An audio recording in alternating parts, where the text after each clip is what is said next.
Ed, first of all, thanks for taking the time to be with us here today, and congratulations on all the success you've had over the last few years. Talk to me a little bit about that at first. Seems Sure. like you saw something that not everybody else saw when it comes to this whole data optimization space. First with Avamar. What made you start to think that this was an area that the world needed to talk about?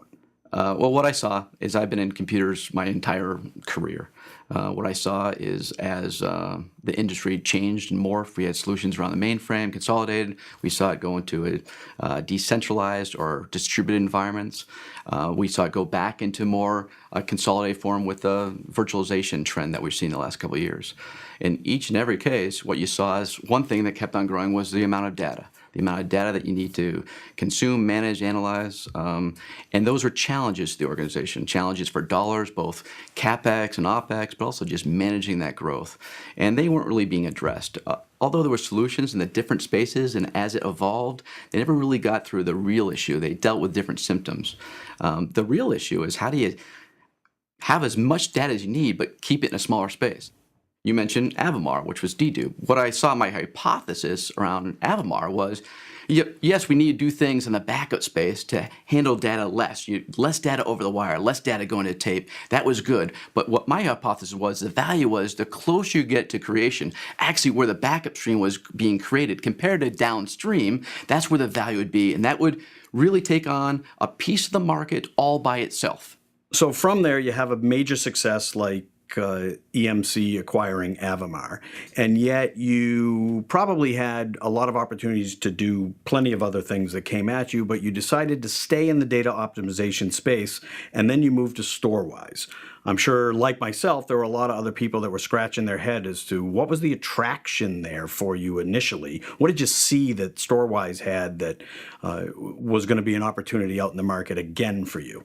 Yeah, I got a couple of the calls, maybe not from you directly, but I definitely got calls about compression. What are you doing? And what I saw, and my hypothesis behind it is compression's old. Compression's not new, but it really got to the core of the issue of data growth. And what the company Storwize did was just not, old compression where, yes, you can compress storage, but there's a lot of compromises you make in the form of performance.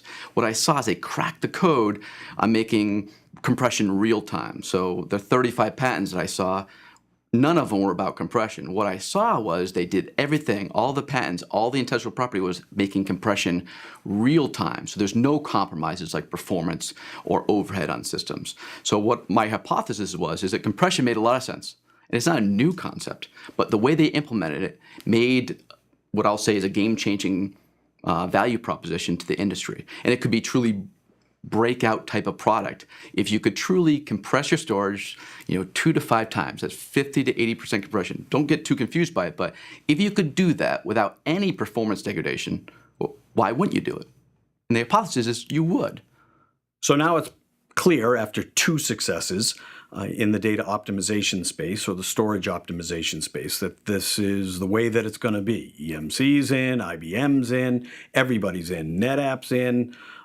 So everything's starting to sound the same, a lot of the same words. So is capacity optimization or data optimization, is it all the same? What are some of the differences? What should we be looking for?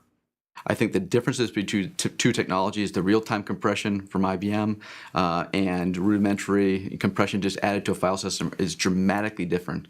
What you have to do as an IT operator is dramatically different. What the real-time provides is all the benefits of the compression without any of the performance degradation, and you get it throughout the whole life cycle of data. You don't get most of those benefits with rudimentary compression.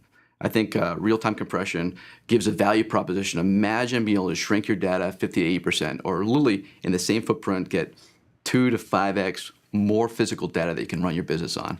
Without any compromises like performance and transparency, that's a no-brainer. Why wouldn't you do it? So I believe it becomes a meets minimum in the storage environment. It's going to be a meets minimum in the software-like databases. It's a meets minimum. It truly changes the economics of environments. Just like dedupe changed the economics of backup. In fact, if you didn't understand dedupe and you missed that train, you were in a world of pain in backup or out of business in a very short amount of time, probably 3 years. Compression's happening quicker. But it's not just rudimentary compression. If you have compromises, I don't think customers believe that's good enough. But with real time, I think it has potential to go across the entire portfolio.